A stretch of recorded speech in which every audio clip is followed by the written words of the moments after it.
Good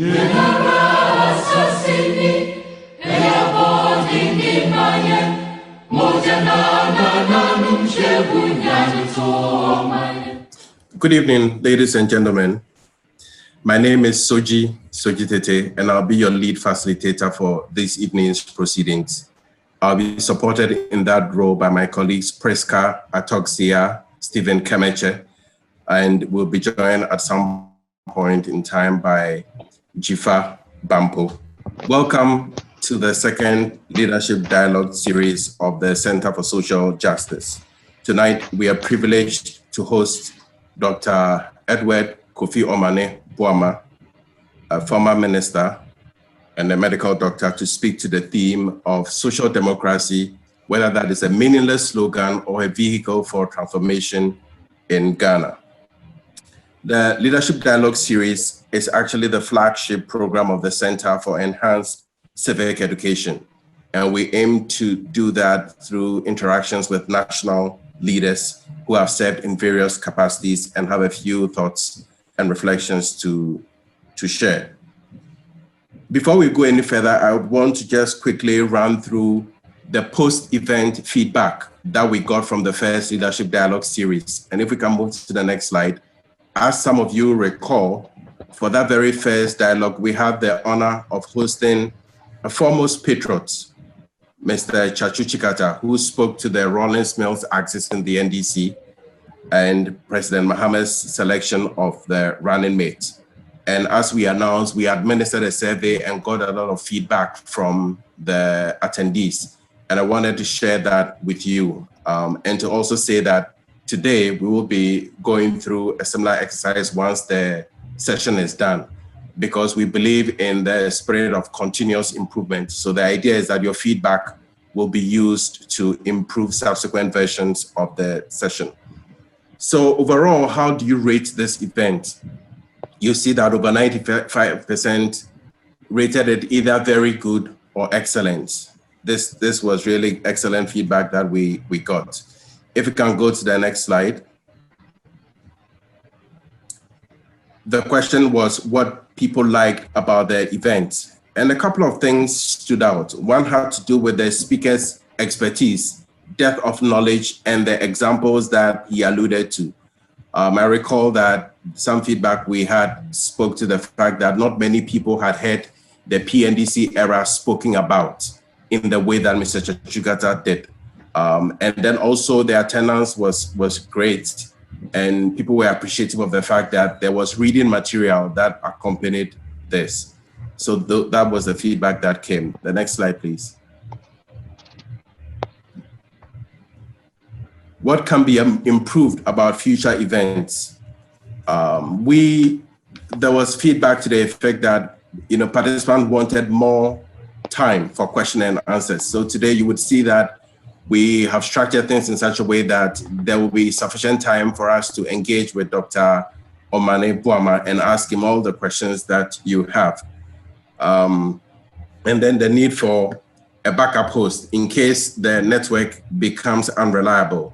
So I have announced Priska Atoksia, my colleague. She would step in should anything go wrong on anybody's end, but we will be able to provide backup for each other.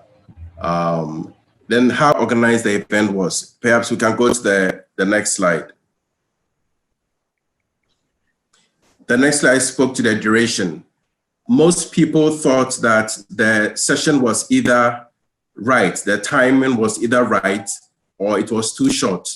But this is a 90-minute session, and we would rather keep it short and straight to the point. So, well, we would play around with this time for a while, but the feedback was that people thought it was just about right, the broad majority of the people.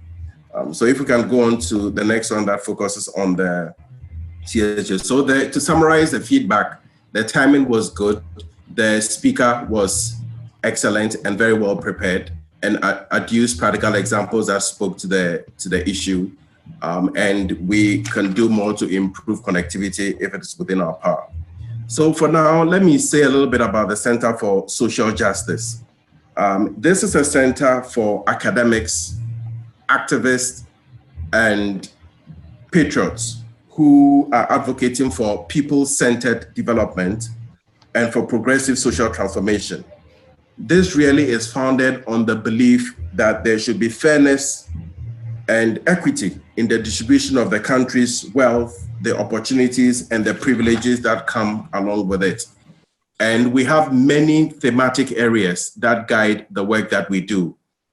One of it, for example, is health and equity, education and social transformation, finance and economy, gender and social inclusion, and then public policy discourse. So the idea is that really, if you're working in the intellectual space, in the academic space, if you have some particular expertise that you want to contribute to the center, I mean, the doors are wide open for you to come on board and to contribute your unique expertise. You want to engage in analysis of some of the policies being rolled out by our governments, and particularly to examine the extent to which these policies are impacting poor and underprivileged people in the country. This is the place for you to do that type of analysis and to advocate in the public space. So before we move on, let me just go through some of the ground rules. It looks like some people are struggling with the sound. Perhaps you might want to sign in again.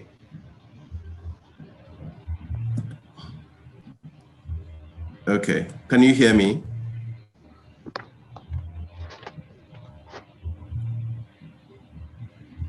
Okay. All right, so Priska is giving some IT tips there. When you are connecting, although you may be connected, you may have the option of connecting your computer to receive the sound. So once you click on that, you should be able to access the sound. Okay, Obenten, thanks for the feedback. All right, so for the ground rules, I think somebody chatted in. It's important that whilst you're not speaking, if you can mute yourself, that would be great so that we don't get feedback from wherever you are. The second one has to do with the video. If you can turn off your video whilst not speaking, that would be excellent because we have bandwidth issues. It's a nationwide problem. So we would leave the speaker to be on video, and this would really help us to follow everything that he has to say. We aim to have an interactive session. So whilst the sessions are ongoing, please chat in your comments, chat in questions that you may have for the speaker, and we will field those questions once he is done. And because this is interactive, we want to start on that note and ask, on which platform did you hear about this particular Leadership Dialogue series? Was it on WhatsApp? Was it on Facebook? Did you get it by email? Did you read it on the CSJ website or on the CSJ Twitter page? If you can just chat in how you got the e-flyer, that would be excellent. It would also help us to know how people are hearing from us. Again, if you are not speaking, if you can kindly mute yourself, that would be appreciated. So just type in how you received the message or the e-flyer. See WhatsApp taking a lead.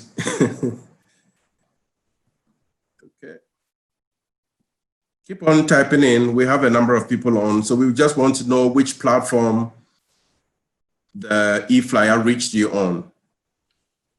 WhatsApp and Facebook, WhatsApp Messenger. Great. At this juncture, I think that we've gotten all of the formalities out of the way. So it's time to really get cracking and get our distinguished speaker introduced to kick us off. Now, per the program, he's going to give the keynote, and then we will have an opportunity to interact with him. And to give the introduction, we would want to call on Jifa Bampo, a longtime friend of mine, a distinguished journalist that is a household name in the country, and then more recently, a communications manager at Talo, Ghana. Jifa, over to you.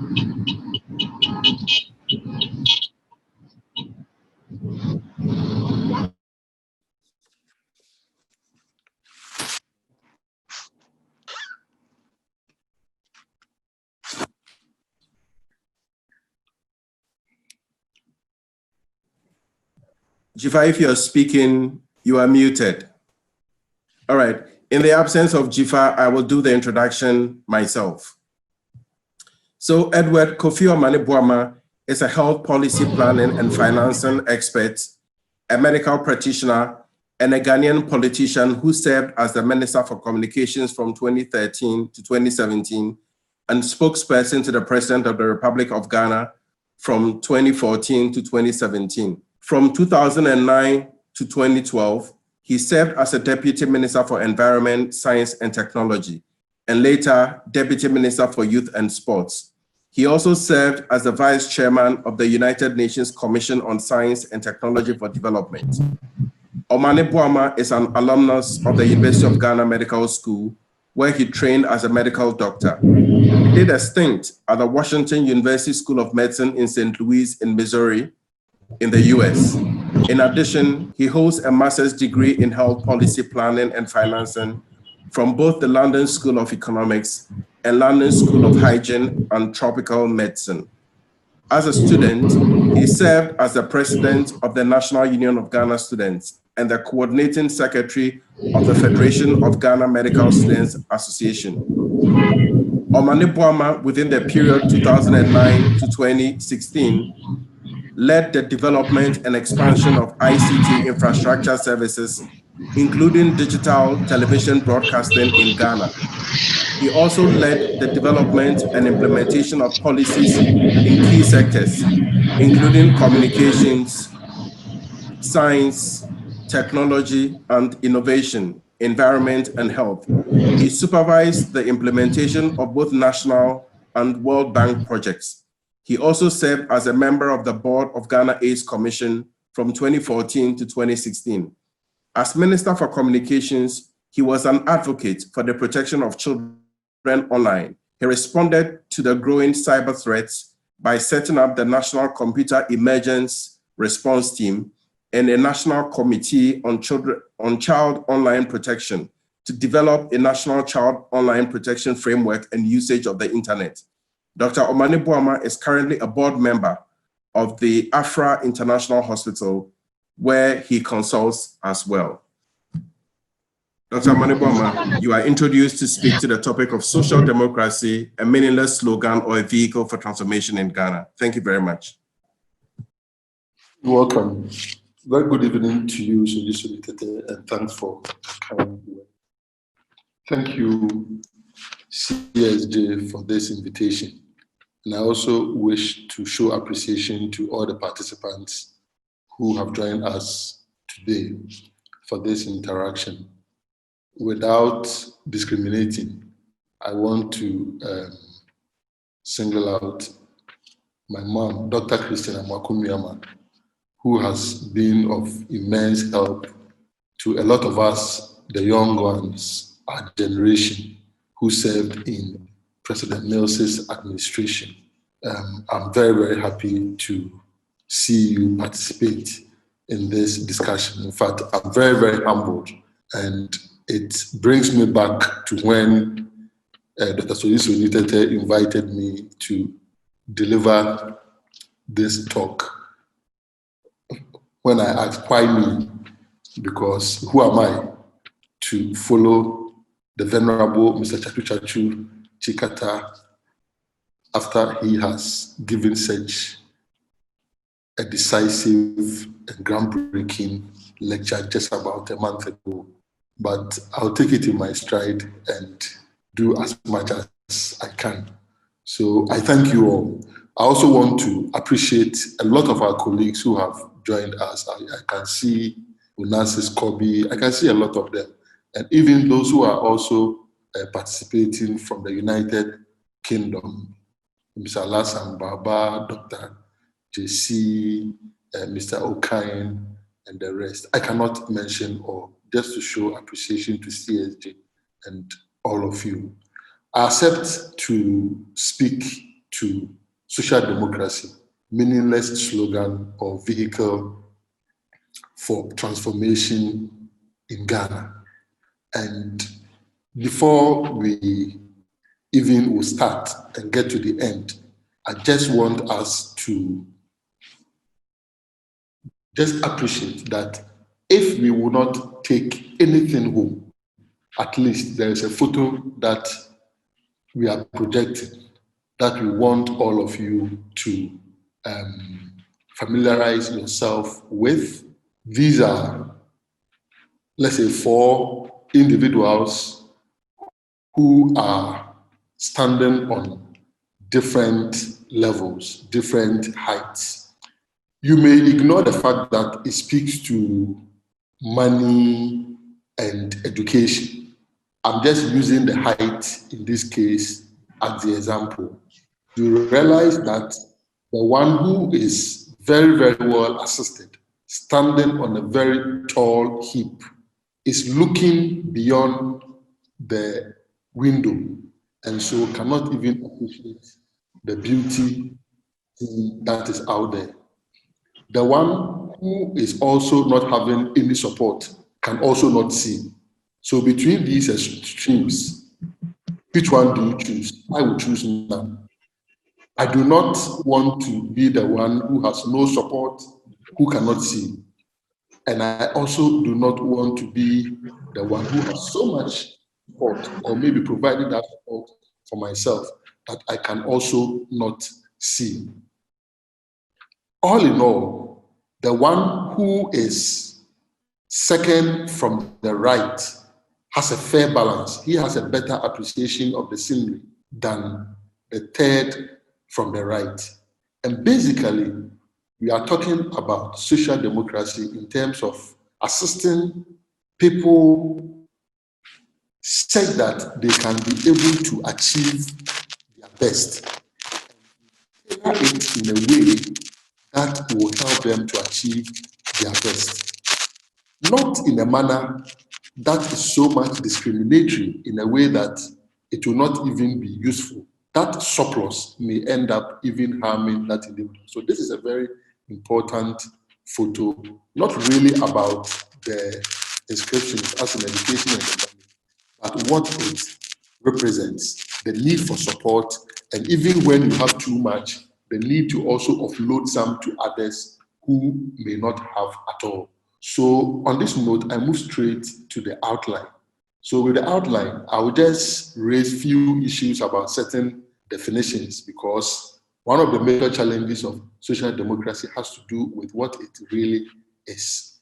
Then the take-home message, which I have already alluded to, and then we will also appreciate the fact that there's a world of difference between social democracy and capitalism, communism, and other forms of the isms that we have. And as I said, there are misconceptions also that we have about social democracy. What are some of those misconceptions? Somebody who belongs to the property owning democracy group can just meet you wearing a nice shoe or having something that is great and ask, oh, is it a social democrat who is having this kind of thing? These are some of the misconceptions about social democracy. So it is important for us to take note of some of these things. And then the bedrock of social democracy, which basically is equity and social justice, which is what the photo also alludes to strongly. Then moving from there, the outline will also just touch briefly on some countries that practice social democracy, whether they are happy or not. And then the countries that practice capitalism, whether they are happy or not. If we are able to appreciate who is happy, those practicing social democracy and those practicing unbridled capitalism, perhaps it will answer the question that it is really a vehicle for transformation. And then I'll pick 2 practical health policy issues. Permit my picking health policy issues because I have a bias towards it. And then we will conclude. So with your permission, I move to what comes to mind when you hear social democracy, and really what is the meaning of social democracy. Let's still keep the photo in mind. Social democracy is a political, social, and economic philosophy. So it is not just a political philosophy. It's a social philosophy, it's an economic philosophy, and it's a political philosophy, but it's within socialism, and it supports more of democracy playing a role. So, unlike certain forms of practicing socialism where democracy may be absent, in terms of social democracy, you have democracy playing a role. And so some have even said that it is a way of achieving socialism through democracy. Some have also said that it is a way to humanize capitalism.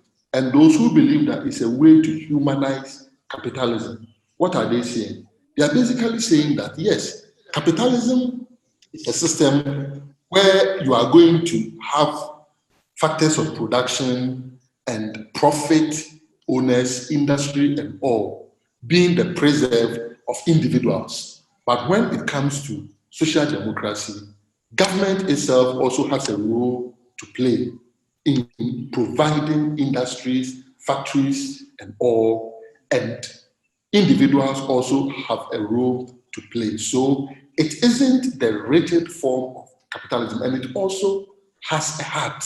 It comes with a heart that provides support for that man who cannot see through the window that we projected. So that if that man needs, let's say, 4 piles to be able to appreciate the scenery, to be able to be educated, to be able to access healthcare, to be able to take care of his family, if that woman also needs education, health, income to be able to take care of her family, you will be able to provide this in an equitable manner. And so this is what it is. It is about social justice, it is about equity, and it is also about ensuring that there is fairness and surplus is not wasted within society. Having said this, there are a lot of issues that come up, and it can be understood because of the fact that social democracy itself emanates from socialism, but more with democratization. And there is also a variant of it that is from capitalism, that is private sector participation, not being frowned upon, as you may have in extreme forms of, let's say, socialism or even communism in itself. Sometimes it is confused. Someone may look at a social democratic party or a social democratic government promoting private investment, and we say that, how come you are engaging in this kind of thing since you are a social democrat? The response is that social democracy is not communism. Social democracy is not socialism simpliciter. It imbibes some aspects of capitalism, and I would say it takes the moderate and the hard aspects of capitalism to ensure that we can enhance production and share equitably. So these are some of the conceptual confusions that we have. And let me also say that social democracy is not about democratization of poverty. Said that if you subscribe to social democracy, then someone expects that you must be poor, wearing tattered clothes and all. And so those who may be out of these kinds of misconceptions may not want to subscribe to the ideology of, let's say, the National Democratic Party, my beloved party. We do not subscribe to poverty. No, we rather work very hard to make sure that we lift Ghanaians up from poverty and squalor. And so basically, this is it. And when I talk about the bedrock being equity and social justice, I want us to look at this from what one of the celebrated philosophers, John Rawls, postulated, and he used what he calls the veil of ignorance. And what does he mean? John Rawls basically was saying that if you are in a position to put in place policies, imagine for a moment that you did not know who you will be tomorrow, who you will be in future, so that you may be a poor person who may be at the receiving end of the policy. You may be the health worker who will be at the receiving end of the policy. You may be the nurse who will be at the receiving end of the policy. You may be the teacher. You may be the engineer. You may be the trader, the cocoa farmer who will be at the receiving end of the policy. What kind of policy would you put in place if you were this policy maker who had the veil of ignorance before you, said that you are ignorant about your plight tomorrow, so you are likely to benefit if you put in place good and pragmatic policies that are pro-poor. If you put yourself in that situation, then it is most likely that you put in place policies that really will endure to the benefit of society. And such policies, John Rawls concludes that if we assume this veil of ignorance, not knowing our faith, then we will put in place policies that will equitably share resources in a manner that will let everybody achieve his or her full potential, just like the take-home message photo which I projected, such that it will not be the kind of distribution of the piles that these gentlemen were standing on, where some are not seeing anything. One is looking way beyond, and so it is not beneficial.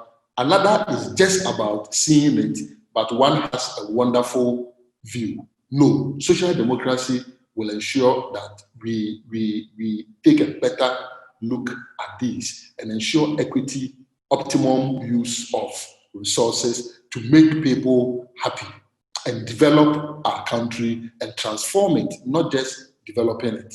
And so there are some countries that have adopted social democracy, and our dearly beloved +233.gh, Ghana, is one of them, and that happens particularly when the National Democratic Congress is in government. And even when we are in opposition, fighting to be in government so that we can advance the frontiers of social democracy to lift people out of poverty and also to assist those who are in industry, to assist those who also want to develop themselves to be able to do better. We still, even in opposition, advance social democracy by ensuring that a deal like the Japan deal, which is very, very inimical to the very existence of our mining, and also inimical to mining communities, and also inimical to the chiefs and people, because these royalties are just going to be mortgaged for a very, very long time in a tax haven and all. With social democracy, you will be in a better position to be able to see through these things and say that, look, it is a bad deal, it's not going to assist.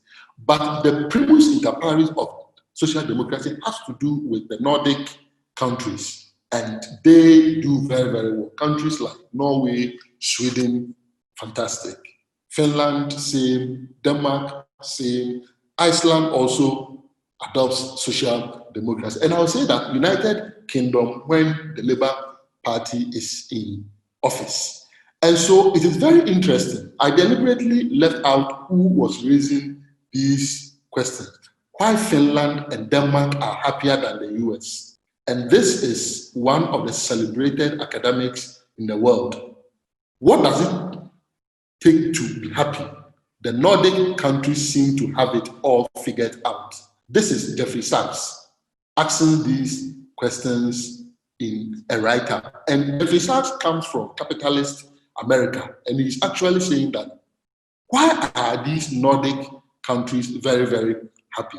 And in fact, if you are to look at it, the UN itself conducts some world happiness surveys, and they have concluded that if it is really about happiness, then it is the Nordic countries. And really, must we be measuring development in terms of GDP, gross domestic product? These are figures that really, if you decompose them, you will realize that they do not actually mean too much, except for the statistic, because the gross domestic product will be the sum of consumption, investment, government purchases, and net exports in terms of national income accounting. But of this, if Tullow drilled crude oil here and exported it, that is factored as part of our national income and it is accounted for. Does that mean this kind of money accrues to Dr. Soji Tete, Regina Mankwa, Dr. Omane Boamah, Kakraba, the cocoa farmer elsewhere? No. You will have to go into it to find out how much of this gross domestic product is really for the nationals, or at least the people who are living in the country. So the classical economists have tried to use something like gross national product, which is the GNP, to try and know, okay, of all this, but what is it that is really staying in the country? But even there, if you look at what is it that is really staying in the country, does it really answer the full question? The answer is still no, because it is possible that on that occasion, what is really staying in the country, other people who are far more richer and have might will be owning a lot of it, and then a lot of people will be poor down there. That defeats equity. That defeats social justice. And so the best way to be looking at this has to do with the UN Human Development Index, which is looking at life survival rates, life expectancy, looking also at the happiness index, which is how happy are the people. And it is believed that if they are happy, then really there's something transformative, something developmental that is driving this. So this is a clear indication that social democracy, looking at the Nordic countries who are topping in this UN index, this is a clear indication that clearly between social democracy and capitalist US, those who have adopted social democracy are having happiness. Perhaps our challenge has to do with the fact that we are not able to sustain the Social Democratic Party, NDC, in government for a very long time. And so the policies are not able to percolate for a very long time, and then it is truncated. And then you would also have to look at those who say that, oh, look at the capitalist countries. They are doing very well. They have skyscrapers and all. This evidence is demonstrating that they have skyscrapers, but they are not as happy as those who are really practicing social democracy. So you can talk about your skyscrapers and all, but the Nordic countries also have their kinds of buildings which are not inferior, but the people are very, very happy. This is what we can also achieve. And let's face the facts. Is slavery and colonialism available options today? So sometimes when they cite countries that are practicing capitalism as, oh, they are doing so well, so you must adopt it. Let's not forget the root cause of also they are doing well, in air quotes. Some of them have benefited from slavery. Some of them have benefited from colonialism, plundering our resources, human beings, and all. Even if it is an option today, as a social democrat, I believe, and I urge you to believe, that it is immoral to engage in slavery, and it is immoral to also engage in colonialism. So these are not options that I will advocate that you opt for. And so if you really want decent, human-centered development that will take you there, then it is social democracy. Because the capitalist nations rode on the back of immoral practices like slavery and colonialism, systems like that, to develop. we deem it as immoral, and it's not something that we will even be interested in engaging in. Therefore, we must stick to our social democracy, which respects equity and social justice, but also empowers individuals who are capable of standing on their own to engage in enterprise. And the state will even support them to enhance their entrepreneurial spirit. That is what I urge you, and this is why I believe social democracy is not a mere slogan, but a tool for transformation.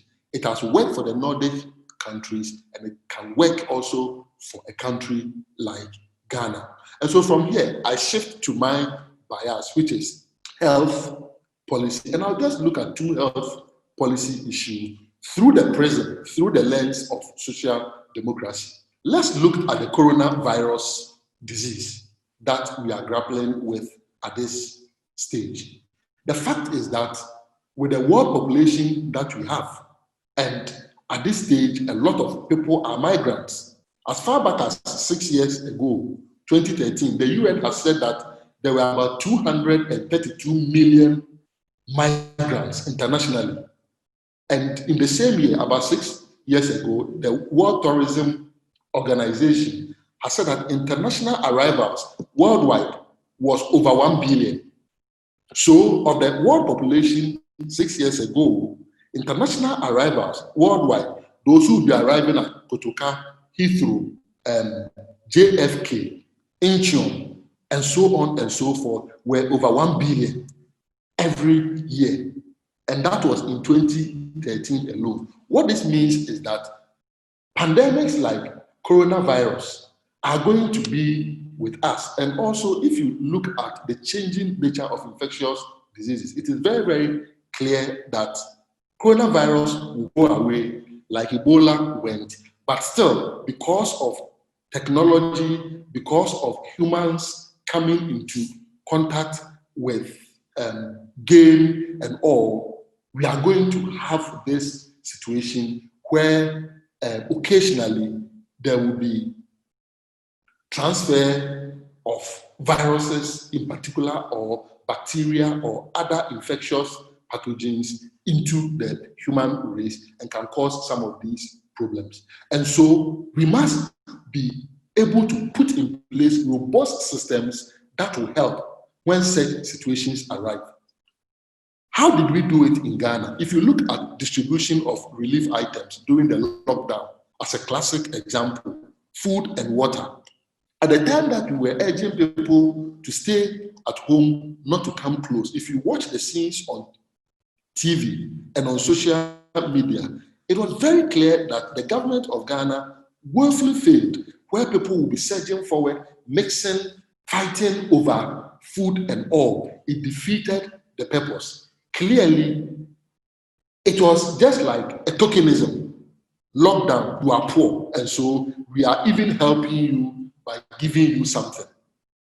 That is not what social democracy will do, because social democracy invited the veil of ignorance and said that, look, it is possible that even the person who is in there may be my family, or it is possible that tomorrow I may be at the receiving end. And so let me put in place a system to ensure. President Mahama demonstrated it in his own small way. Look at how he went door to door in some communities to distribute his food package. He harnessed the support of community leaders by giving them these food packages, because they knew their communities very well, and they knew the poor, they knew the pregnant women, they knew the people who live with a disability, who are almost about 3% of our population. If we are 30 million, your guess is as good as mine. And so that is what, if you are looking at development through the lens of social democracy, it is not just about, I have gotten food, I'm going to distribute it, so let me distribute it anyhow. You think about how best you can distribute it so that it will not be an issue of survival of the fittest. Because if you just do it that way, how do you expect the pregnant woman or the paraplegic or the monoplegic to be able to compete with able-bodied people who may even be stepping on them and jumping over them. And so we need to identify the problems. And after we have identified the solutions, even as we identify the solutions, we put on our social democratic lens so that we will be able to fashion out solutions that will not have the unintended consequence of leaving out the poor and the vulnerable. And so if you look at it, I've spoken about pregnant women and all, and even if the lady is not pregnant, you don't expect most of them to even be competing at that level with the men for the food. And so they may just stay away and they may go hungry. So we need to also engage in gender mainstreaming when it comes to sectors. It is still not late because COVID is with us and COVID is even more of a community condition than a medical condition. And so if you look at the NDC manifesto for the 2020 elections, there again, you also see social democracy in it. In talking about vaccines, we are saying that, look, between the World Health Organization and the World Trade Organization axis, there is this system that we call TRIPS, Trade-Related Intellectual Property Rights. And under the TRIPS, countries that are having challenges like we are having with coronavirus disease can either import certain drugs through compulsory licensing, can either produce certain drugs, their generic forms, through compulsory licensing, or do parallel importation for it. These are ways such that if they have produced it, maybe a big pharma, giant multinational has produced it, and you will not be able to buy what they have produced. If we activate the TRIPS, and in this case, if we go as Africa, not going just as Ghana, and this will fit also into the dreams of Osafo Kwame Nkrumah, where he was preaching the unity of Africa. If we went as Africa to take advantage of compulsory licensing to produce generic forms and parallel importation, we will be able to have enough of this to take care of ourselves by providing the vaccines. Because you may say that, oh, the vaccines may come for free. It may be true, but at what cost?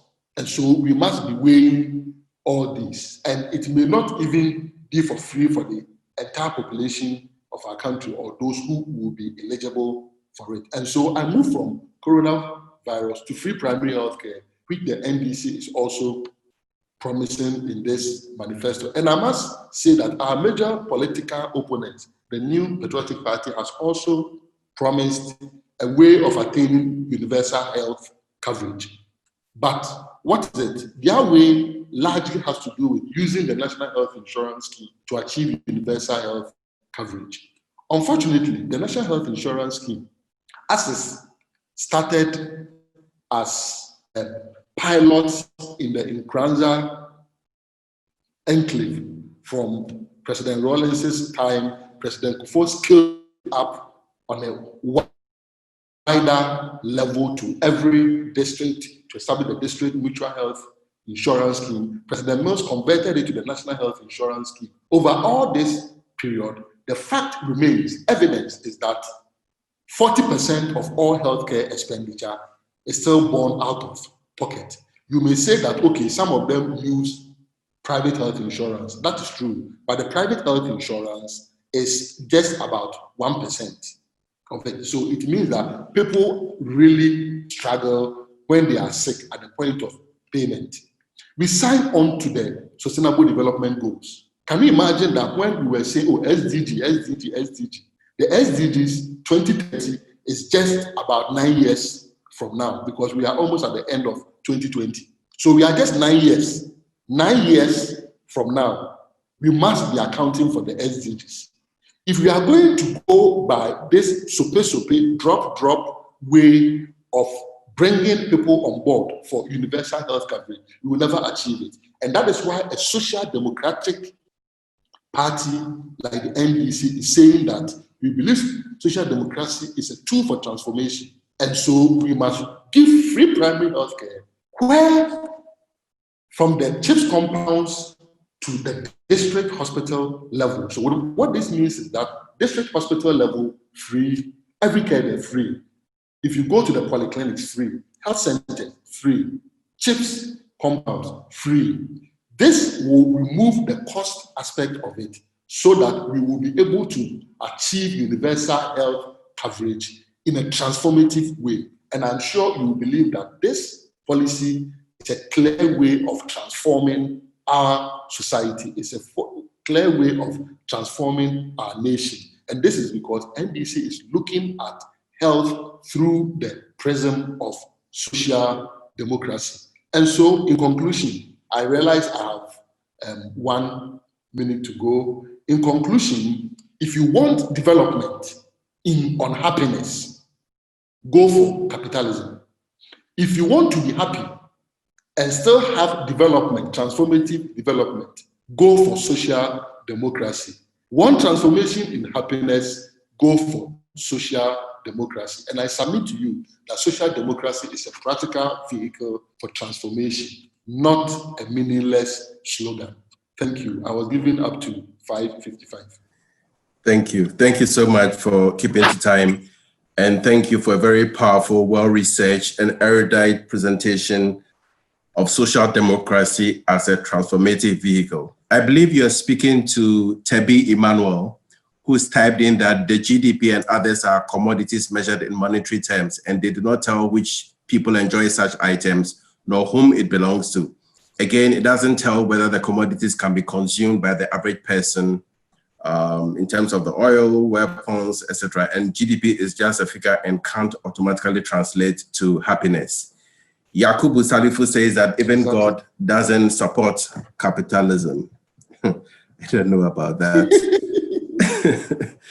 So I think we can take some other questions, but it's been good. At least we know that social democrats also wear nice shoes. And that the bedrock for social democracy will be equity really, and social justice. Now, I have a comment that has been sent to me on WhatsApp that, yes, you have espoused a very strong policy on the NDC's belief in social democracy and all that, but there's a popularly held opinion that the NPP has done more in terms of social interventions than the NDC. And reference is made to the National Health Insurance Scheme, the free maternal health program. Even though they espouse capitalism, they have rolled out these interventions that, in the estimation of some, far impacts some of those poor people than the NDC, which espouses this philosophy. What is your reaction to that? Thank you very much. I've also encountered this school of thought before, and I did an article about 2 years ago in response to one of the MPP stalwarts, and just about 6 pages on this. Let me just ask a very simple question. Only last week, the MPP was celebrating their social interventions in the education sector. And in doing so, they put out the administrator of the Ghana Education Trust Fund and asked him to talk about their achievements. Who instituted the GET Fund, the Ghana Education Trust Fund? It was President Rawlings' administration that instituted the GET Fund. And so perhaps that kind of understanding is more coming from a misconception of what a social intervention is. That if it provides resources to be applied, it is not. And that you are in a better position to give credit to the one who is utilizing the product of the GET Fund than the one who instituted it. Sometimes we even forget that GET Fund proceeds emanate from the value added tax, which the MPP in opposition fought vehemently against the VAT, even led demonstrations and all. But the GET Fund is what is providing a lot of these social interventions in the education sector that we may praise them for. The National Health Insurance Scheme, mostly I don't like referencing it because of the coefficient of my personal bias. I'm a known NDC person. And so when you trace the history from the Nkranza areas under President Rawlings and all, people may think that maybe you are only glorifying your founder.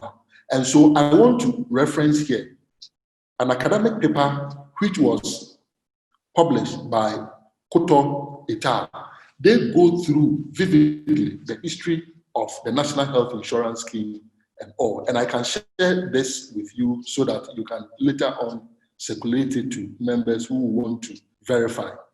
And so what we are saying is that, and then again, if you take something like free maternal health care, I remember one of the work that I did, it was very obvious that the free maternal health care program was not, as good as it was not very well thought through.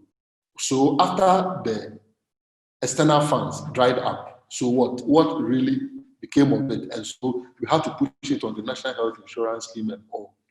This is what happens when even a capitalist-oriented government is implementing a social intervention. President Mahama, for instance, during the lockdown, was implementing a social intervention. He didn't just throw it at the poor and vulnerable. He made sure it reached them, either by doing it personally or where he couldn't go, going through local authorities. When a capitalist government decides to provide social interventions, because it is not in their DNA and they just want to tick the boxes, even the way they go about it is not as better as how a government that believes in social democracy would. And I can cite the embryonic challenges that a policy like the free senior high school has faced at a point, at the initial stage, where overcrowding, some students even dying and all. We could have done better if they had planned it very well. The NDC has started with progressively free SHS and had also started providing monumental infrastructure through the e-blocks, said that as we were providing it, by this time, can you imagine if all the e-blocks have been completed and these students were moving in them, you would have implemented a free SHS that will not punish the beneficiaries. And that is why we have promised that we are coming to make the free SHS even better.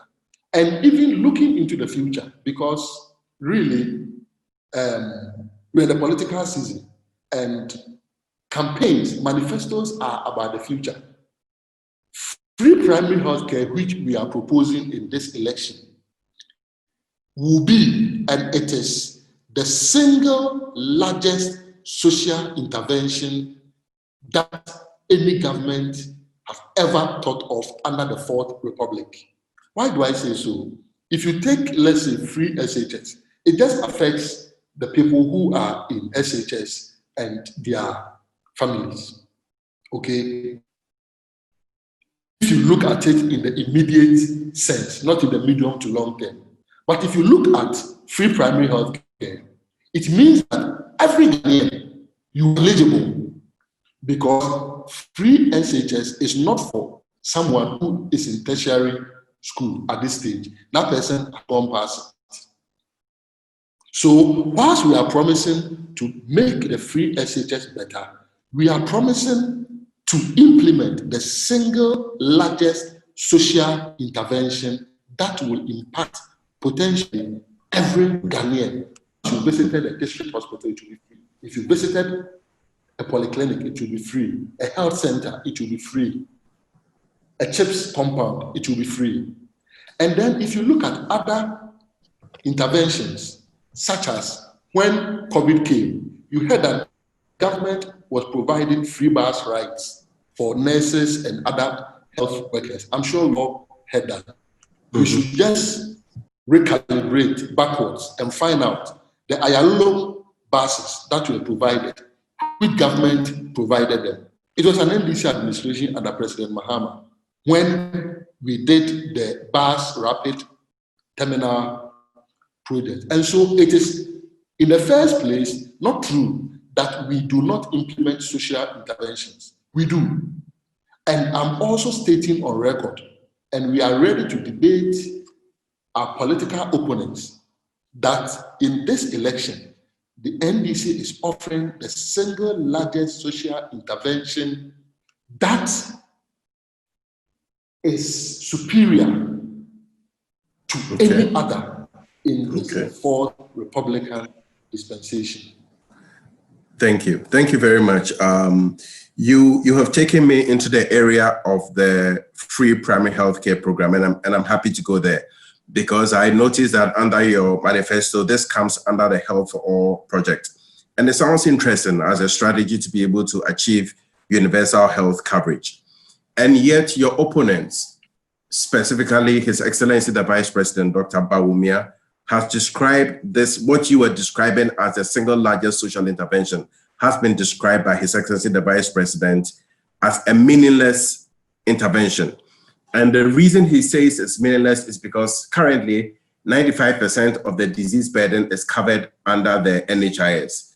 So his argument is that really the NHIS is already taking care of this. Is there a distinction between the care that is covered under the health insurance scheme and the free primary health care that is being advocated by the NDC?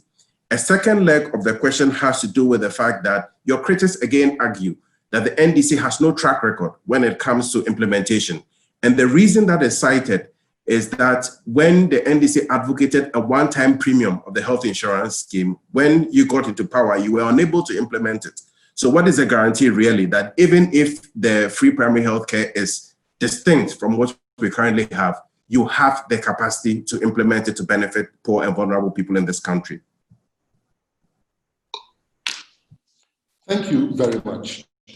The argument of the Vice President does not hold water, to be very, very polite. Why do I say so? The National Health Insurance Scheme, as we all know, covers less than half of the population. And I'm not talking about the people who subscribe to it. I'm talking about even active membership.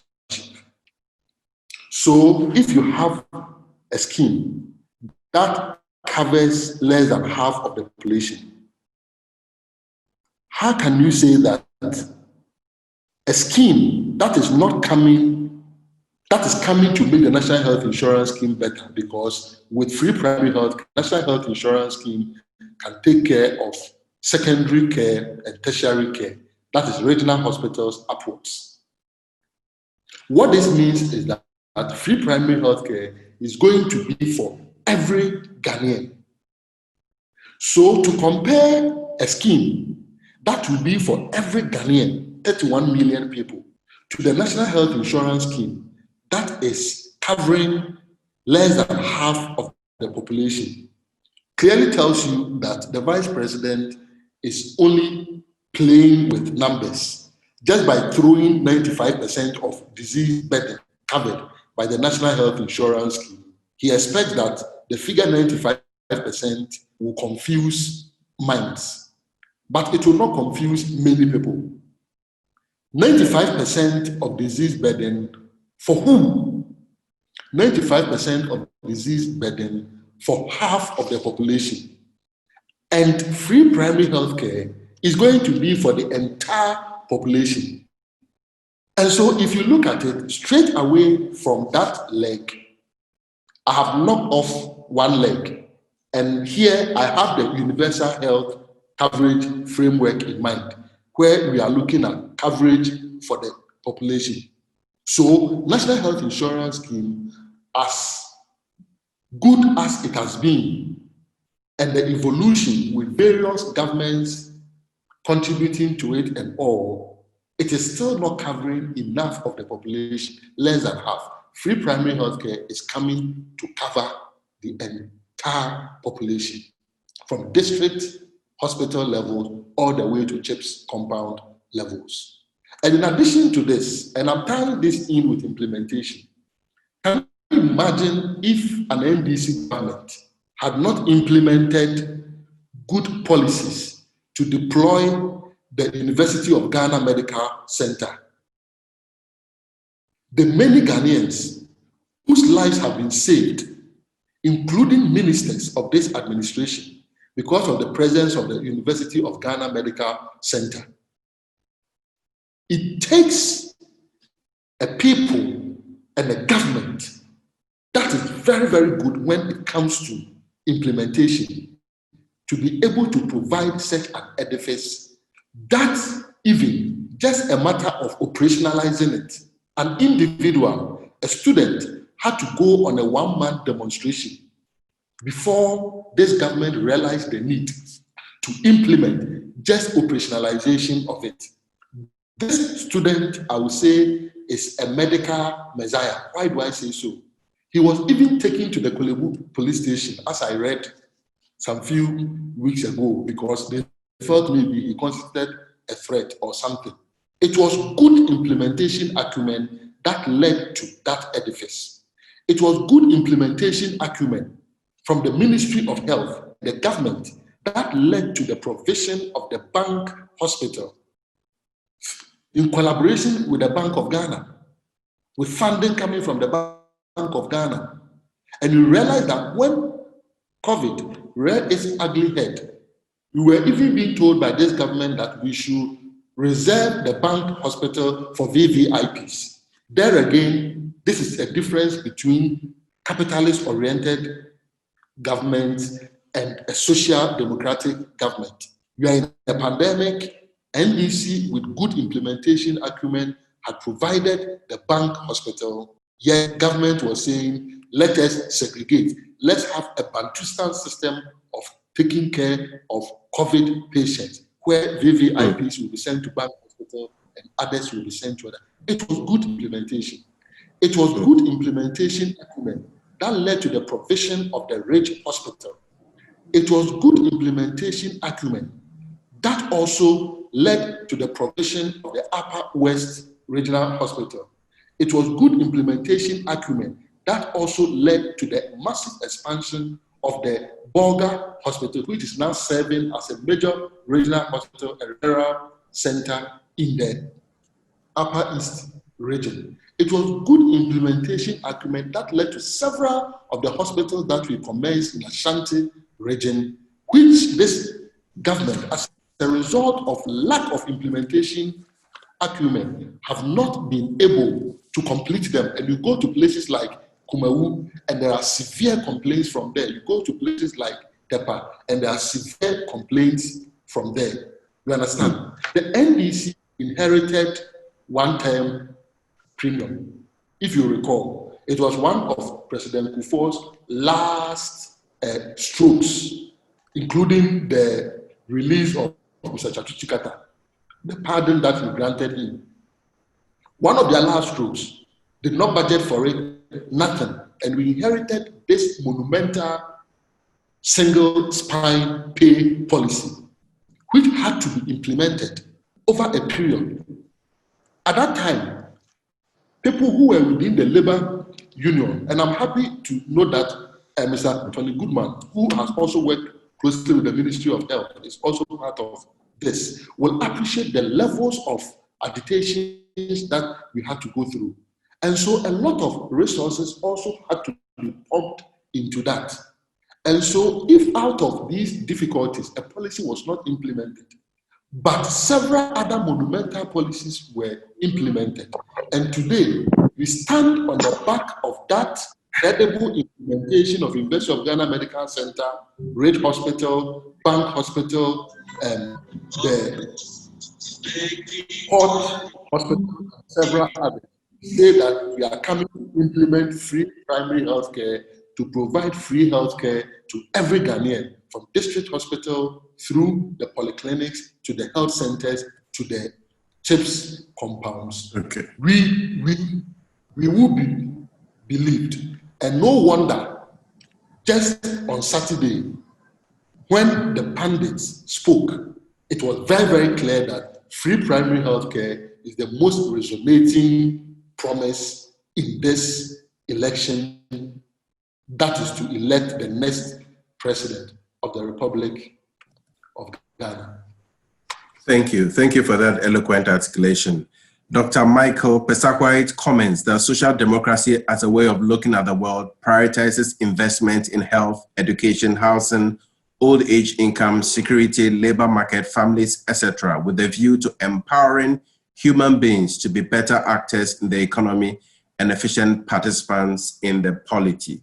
I will be coming to Grace Edusei-Mensah's questions in a bit, but I wanted to wrap up the matter of the health insurance scheme which you raised, because there's a stark difference between what the NDC is proposing to do by way of cancer and kidney care compared to what the NPP is proposing. You are proposing a cancer and kidney trust fund. And this is a social intervention primarily because we are now talking about the double burden of disease. We are seeing more people coming down with cancers, kidney conditions from hypertension and so on and so forth. So it's important and it impacts people and it's an equity issue. But the funding mechanisms are interesting. You are proposing a cancer and kidney disease trust fund. The NPP is also proposing to establish centers for cancers and to cover the cost under the NHIS. What is the critical distinction between your cancer and kidney trust fund and the NDC's and the NPP Center for Cancers under the NHIS? Thank you. It is very obvious that even as the NPP talks about the National Health Insurance Scheme, like I said, when a capitalist-oriented government is dealing with a social intervention, they approach it more from the view of tokenism than something to transform society. And so it's very clear they have not even appreciated the challenges that the National Health Insurance Scheme has. Without being too academic about it, the National Health Insurance Scheme, as we have it, okay, let's take it from President Kufuor's time when we had the District Mutual Health Insurance Scheme. Started 2003, real implementation began 2005. So let's say between 2005 and 2008, it had been implemented, operationalized for 3 years.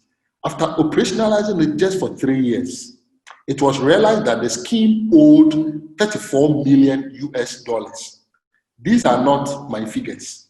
This was the first systematic review that was conducted by Witter and Gershon in 2009 on the National Health Insurance Scheme, $34 million US. At that point, so just 3 years after implementing the National Health Insurance Scheme, Witter and Gershon has started sending signals to the market, sending signals that the sustainability of the National Health Insurance Scheme was in question. Again, another systematic review by Alasa and his colleagues also demonstrated somewhere around 2016 that there were also issues about sustainability.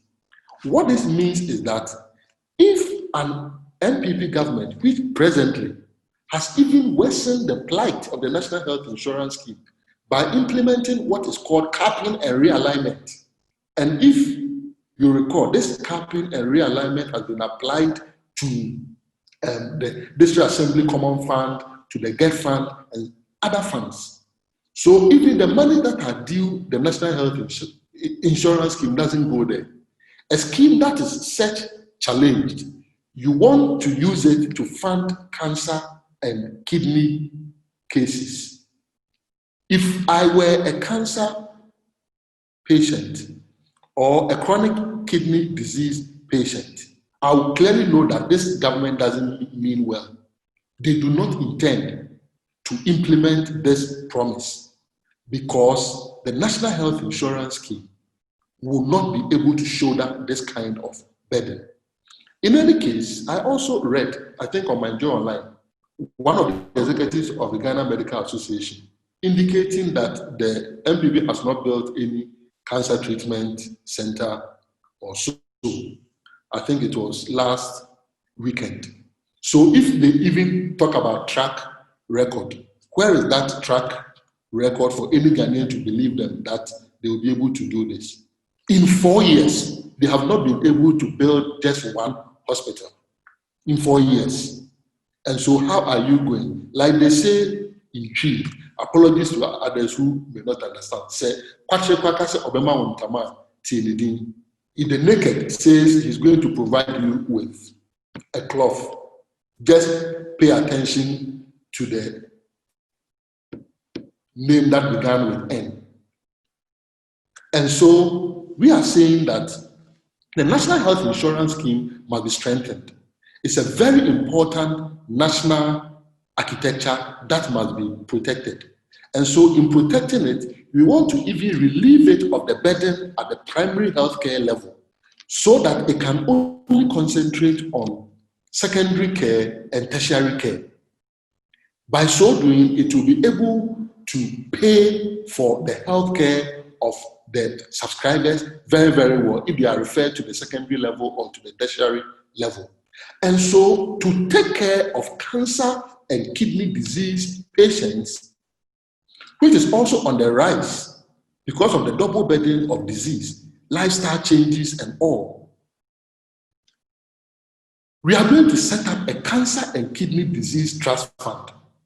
There again, the social democracy-ness in our DNA comes to the fore. We are leveraging the energies of society, the energies of the media, the energies of civil society, the energies of philanthropists, and also the energies of government. And these energies have been self-evident. These energies have manifested in several ways. We see every now and then media houses taking it upon themselves, advertising individuals with all kinds of ailments, with distended abdomens, with tubes and all through them, and asking for money for them. We think that it's a great thing that they are doing, but it also dehumanizes the people. And so we want to harness their spirit of philanthropy through this National Trust Fund for Cancer and Kidney Disease, so that between government, corporate Ghana, industry, and the people of Ghana as a whole, we will form a consortium of the willing to be the trustees for this Cancer and Kidney Disease Trust Fund, so that it will be administered through a trustee system, transparent, equitable, and fair to all. If you are in such difficulty, you apply to it and the fund supports you.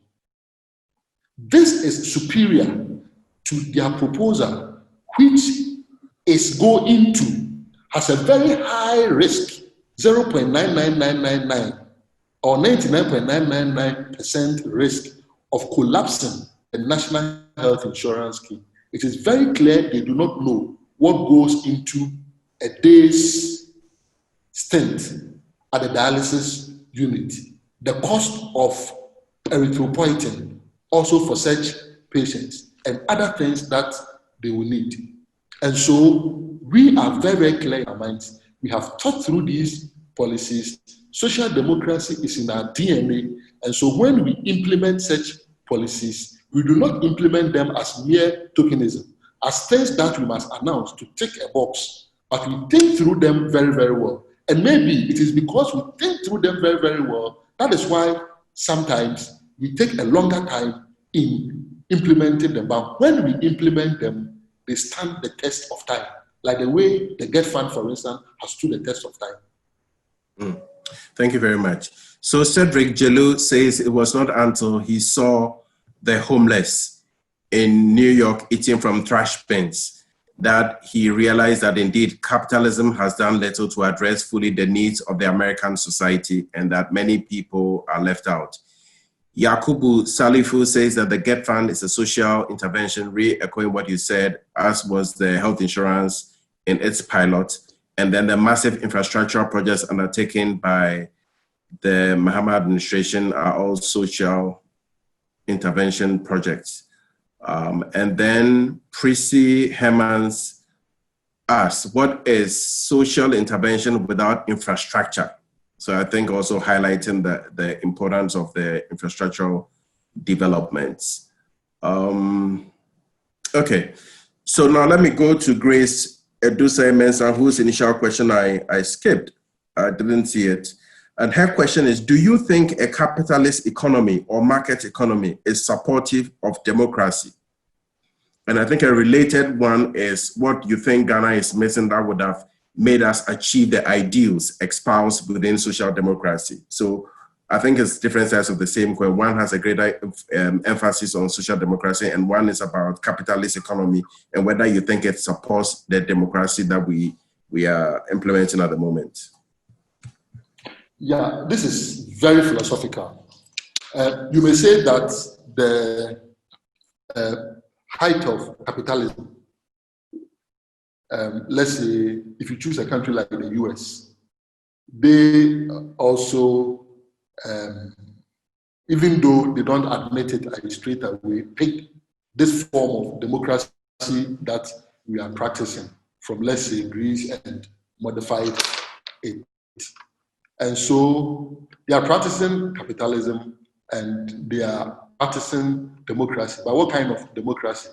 Is it a democracy that will be fraught with allegations of technology intruding into voting systems like we had in the 2016 elections of the US? And that has become a major concern. Again, is it democracy where capitalism undermines the sovereignty of the people? And let me be a bit controversial here.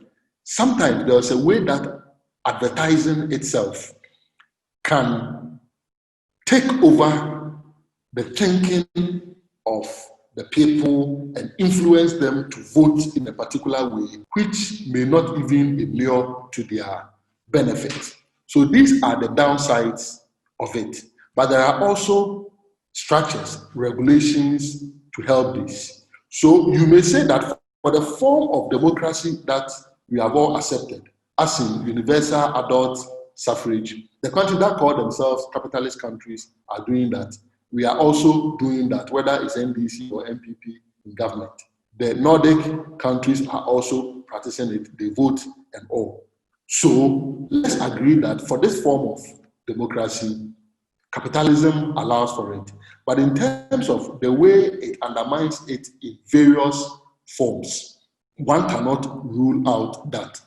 And also, whether we are looking at democracy as democratization of the ends of production, where goods and services that are produced through capitalism, and mind you, capitalism, the prima donnas are the individuals, the private sector. And so you cannot be talking about democratization of the ends of production. It's a matter of, if you have the money, you buy it. If you don't have it, you may perish. Just like Cedric was referring to others who were sleeping under bridges and all. And this even brings my mind to the late Professor Kofi Awono, his poem about what was happening in Harlem, right in the US, New York. So yes, democracy as we see it is coexisting with capitalism. Let's take that as given. But whether the ends of production are democratized is another matter. Whether everyone gets what is due him or her, that one, it is very clear to us that it is more about who has the resources, who has the l'argent, who has the money to purchase it. That, to that end, it means that capitalism is not really supporting democratization, as in ensuring that goods and services are getting to the people who really need it. And this is where, if you are not careful, then you go back to the man on the extreme left of the photo that I projected, where that man has so much, he's standing on top of it, and therefore cannot even see through the nice scene. That may be even a cause of some of these non-communicable diseases that we are seeing. And so, pure democracy as in voting, capitalism coexists with it. I won't take that away. But whether the ends of production, goods and services, are democratized, such one, each and every one will get his or her fair share. That is a no. And that is why I subscribe to social democracy. That will ensure that we will advance democracy in a way that production itself, the means, and also the ends will all be democratized so that each will contribute according to how much the person can contribute, and each will be given according to the needs in an equitable way so that we can unleash the energies of everyone in an optimum manner. By so doing, we transform our society. By so doing, we create a happy society like the Nordic countries that have adopted social democracy. Unlike the US, that their own Professor Jeffrey Sachs has been questioning why the Nordic countries are happy as compared to the US. Thank you very much. There's been real feedback from the chat column. I mean, I think you're getting a lot of traction on the free primary healthcare, and it's been very interactive. So I think that's good. Kweku Kakraba, for example, has a lot of good comments about the free primary healthcare, says it's going to create jobs, it's going to make an impact. We have time for only one question, and for that, you only have 90 seconds to address it. And it's from Dr. Godwin Agboka. And he says that no system is perfect. So what are the challenges of a social democratic political culture, notwithstanding its obvious benefits? 90 seconds. Yeah, it is very true that no system is perfect, but that is also making perfect the enemy of good. We are looking here at the spectrum. The spectrum will indicate that social democracy is far better than capitalism. I have raised one of the challenges. One of it has to do with conceptual confusion. Another has to do with sustaining governments that subscribe to social democracy in office for a longer period, said that they will be able to roll out their policies. Typical example that I cited was if President Mahama has stayed in office till this time, the community day schools would have all been completed. And so free SHS students will not have been going through the initial challenges where even some deaths were occasioned, and also the later double track red, gold, green system that we are operating at this stage. The other challenge has to do with the use of resource. Let me cite one clear example in the ICT sector when I was minister. There was money to develop optic fiber. It was going to give good returns immediately if the optic fiber is deployed in major cities. But realize that on the Eastern Corridor, from Ho all the way through Jasikan, Dambai, cutting through Napanduri, all the way to Boko, they had challenges with the internet. And so we deployed 800 kilometers of optic fiber through that site. You know that the economic activities at this stage is not as much as if you placed it in an area that the economic activity is very, very strong. However, a social democratic government will take that decision and put it there, knowing that that will bring economic activities there very, very high, and in the medium to long term, it will pay for itself. These are some of the challenges that social democratic governments also face. So I've cited three. One has to do with staying longer in power so that they can deliver, or citing the free SHS. I've cited the bandwidth as one of them, providing it on the Eastern Corridor, 800 kilometers, running through about 5 regions as we speak now, as opposed to just putting it in one of the major cities where you would have reaped returns from it immediately. So these are some of the challenges. But notwithstanding the challenges, I will not make perfect the enemy of good. It is far, far superior to capitalism because it is human-centered.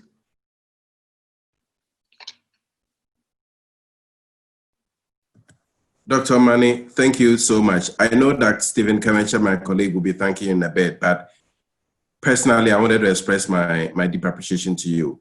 As you pointed out at the beginning, Mr. Chachu Chikate's shoes cannot be filled. I mean, but I would say also that you have acquitted yourself very creditably with a very well-researched material, eloquently articulated, and we are most grateful for your time. Stephen Kemecha, could you please try and close us? Yeah, thank you, Doc. So once again, just to touch on some few of the thoughts that came through, there have been so much to cover, on policy, on intervention, and all of that.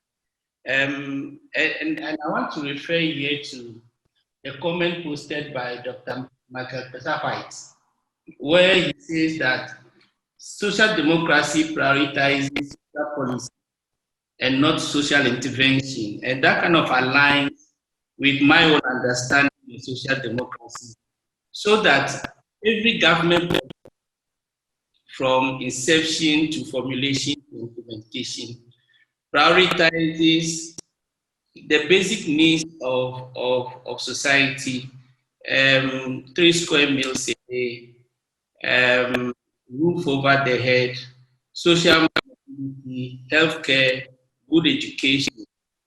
And perhaps when we neglect that, then we need to come in every now and then with big social intervention programs in order to be able to catch up. So that a social democratic party, for that matter, like the NDC, and we have seen that in a lot of the other policies, every decision that is made has the people in mind. So when it comes to some of the things that Dr. You didn't mention, the schools and that are a focus area, or were a focus area sometimes back, chief compound all over the place, so that healthcare is actually at the doorstep of the people. And these are things that actually impact, perhaps not our lives where we are in the spectrum, but the lives of the people that you describe as living under the poverty. So there have been so much thoughts that have come through, and the clarification that you've given with regards to the national health insurance coverage. So when we say it covers 95% of diseases, not of people, but your clarification kind of made with free primary health care gives the impression or explains that the coverage is people, not of 95% of disease. That is also a very important clarification. So with all of that, Doc, we want to thank you very much. And we want to say that, as we said earlier, this is an erudite presentation.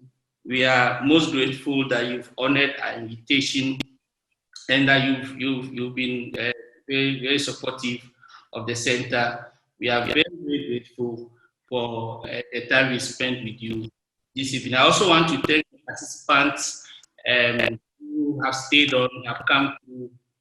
We thank you for coming through, and for all the comments that has come through, the questions that has come through. These will all go and find space within our documentations and will form the basis of some of the things that we focus on, and we are very grateful for your attendance. And before we go, as Soji has mentioned, this is a flagship program of the center. So this is the second in the series. There will be a couple more before elections, and we will be announcing them in due time. So please be on the lookout.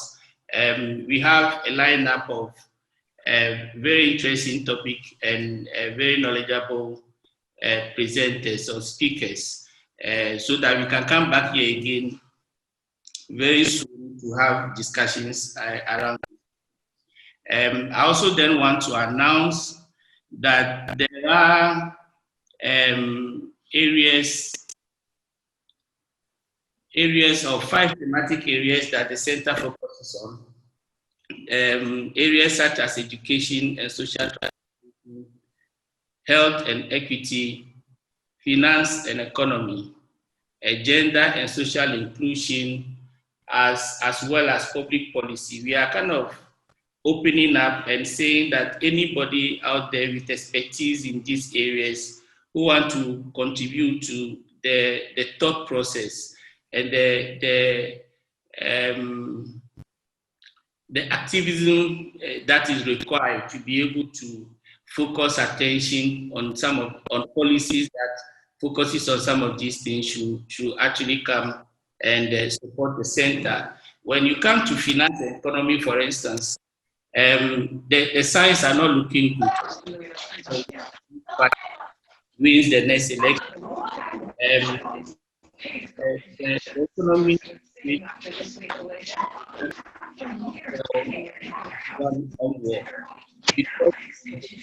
that we have already created by half a year, north of 11%. Some kind of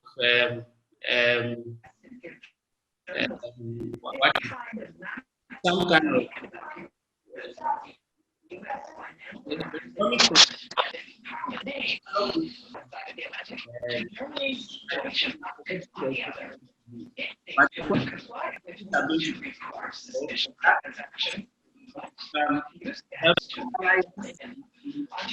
put out thoughts so that the sentence lens, the social democratic lens. So we also want to announce that our website, CSG, available all the information about the center, these thematic areas that we have listed, and what you can do to help. You can actually contact us through the website as well, and then we can engage thereafter. We also have our Facebook page, CSJ Ghana, facebook.com CSJ Ghana, and also twitter.com CSJ Ghana are all handles that you can reach the center on. So once again, okay, so thank you. See you at the next dialogue. Thank you very much, sir. Very grateful to you all. Thank you, Comrade Omane Boamah. Thank you.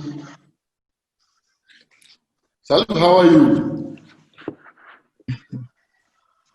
Great. Yeah. Maybe we will have time and talk about the primary health care. We need to, push further. People want to dilute our message. Okay. That's true. Thank you, and very, very grateful to you all. Yeah. For the participation as well. Grateful. That was a good lecture. Keep it up. Thanks. Thank you. Bye. You want to say bye to Doc. Yeah, this is that was a wonderful. Hey, how are you? I'm fine, Doc. Yeah. Good. All right, fantastic. Yeah.